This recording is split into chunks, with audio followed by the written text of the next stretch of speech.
आइए श्रवण करें महाशिवरात्रि व्रत कथा। महाशिवरात्रि व्रत की प्रमाणिक और पौराणिक कथा के अनुसार चित्रभानु नामक एक शिकारी था। जानवरों की हत्या करके वह अपने परिवार का पालन करता था। वह एक साहूकार का कर्जदार था, लेकिन उसका ऋण समय पर न चुका सका। क्रोधित साहूकार ने शिकारी को शिव मठ में बंद कर दिया। संयोग से उसी दिन शिवरात्रि थी। शिकारी ध्यान मग्न होकर शिव संबंधित धार्मिक बातें सुन रहा था। चतुर्दशी को उसने शिवरात्रि व्रत की कथा सुनी। शाम होते ही साहूकार ने उसे अपने घर बुलाया और ऋण चुकाने के विषय में बात की। शिकारी अगले दिन सारा ऋण लौटा देने का वचन देकर बंधन से छूट गया। अपनी दिनचर्या की भांति वह जंगल में शिकार के लिए निकला, लेकिन दिन भर बंदीगृह में रहने के कारण भूख प्यास से व्याकुल था। शिकारी खोजता हुआ वह बहुत दूर निकल गया। जब अंधकार हो गया तो उसने विचार किया कि रात जंगल में ही बितानी पड़ेगी। वह एक तालाब के किनारे एक बेल के पेड़ पर चढ़ गया। रात बिताने का इंतजार हत्या करोगी तो ठीक नहीं है। मैं बच्चे को जन्म देकर शीघ्र ही तुम्हारे समक्ष प्रस्तुत हो जाऊंगी, तब मार लेना।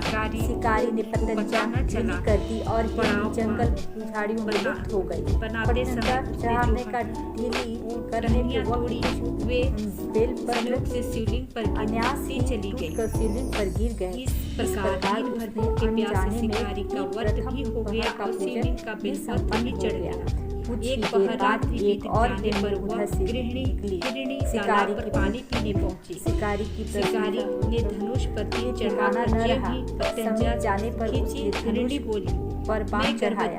तब उसे देखा हिरणी विनम्रता पूर्वक निवेदन किया, हे शिकारी, मैं थोड़ी देर पहले से निवृत्त हुई हूँ, कामातुर हिरणी हूँ।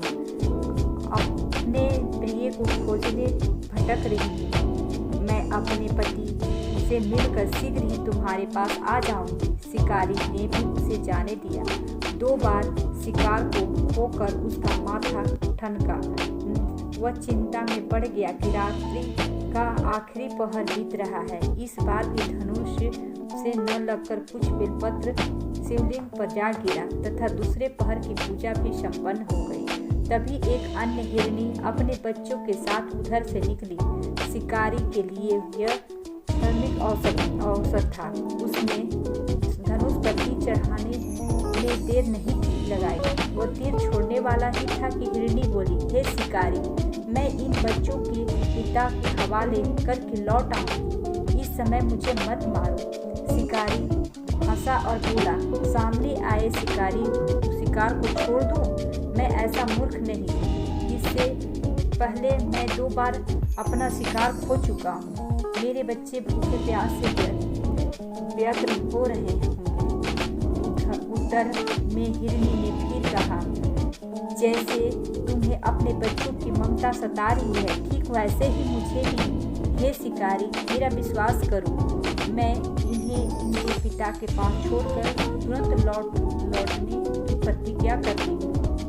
हिरणी का दुख भरा स्वर सुनकर शिकारी को उस पर दया आ गई। उसने उस मृगी को ही जाने दिया। शिकारी के अभाव में तथा भूख प्यास से व्याकुल शिकारी अनजाने में ही बेलपत्र वृक्ष पर बैठकर बेलपत्र तोड़ कर नीचे फेंकता रहा।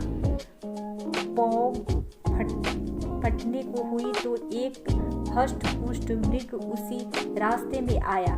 शिकारी ने सोचा कि इसका शिकार अवश्य करेगा। शिकारी की तनी प्रचंडता देखकर मृग विनती स्वर में बोला, हे शिकारी, यदि तुमने मुझसे पूर्व आने वाली 3 मृगियों तथा छोटे छोटे बच्चे को मार डाला है तो मुझे भी मारने में विलम्ब न करो, ताकि मुझे उनके वियोग के एक क्षण भी दुख न सहना पड़े।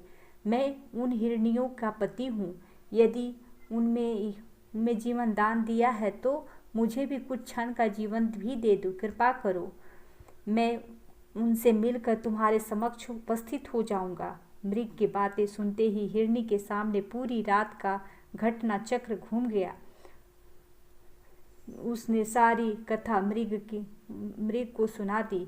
तब मृग ने कहा, मेरी तीनों पत्नियां को जिस प्रकार प्रतिज्ञाबद्ध होकर गई है, मेरी मृत्यु से अपने धर्म का पालन नहीं उपवास, रात्रि जागरण अतः तथा शिवलिंग पर जैसे पत्र चढ़ाने अनजाने में ही शिवरात्रि का पूजन हो गया, मुझे भी न छोड़ दो। पर अनजाने में ही मैं पूजन का उन परिणाम सबके साथ उस तत्काल तुम्हारे मिला। शिकारी का सामने हृदय शीघ्र ही परिवर्तन उपस्थित निर्मल हो गया, होता हूँ। जिसमें भगवत शिकारी शक्ति ने का वास हो उसे गया। भी जाने थोड़ी दिया। ही देर इस बाद प्रकार मृग का प्रातः सब परिवार शिकारी के समक्ष उपस्थित हो गया ताकि वह उनका शिकार कर सके, किंतु जंगली पशुओं को ऐसा त्याग, सात्विकता, सामूहिकता, प्रेम भाव को देखकर शिकारी को बड़ी ग्लानि हुई।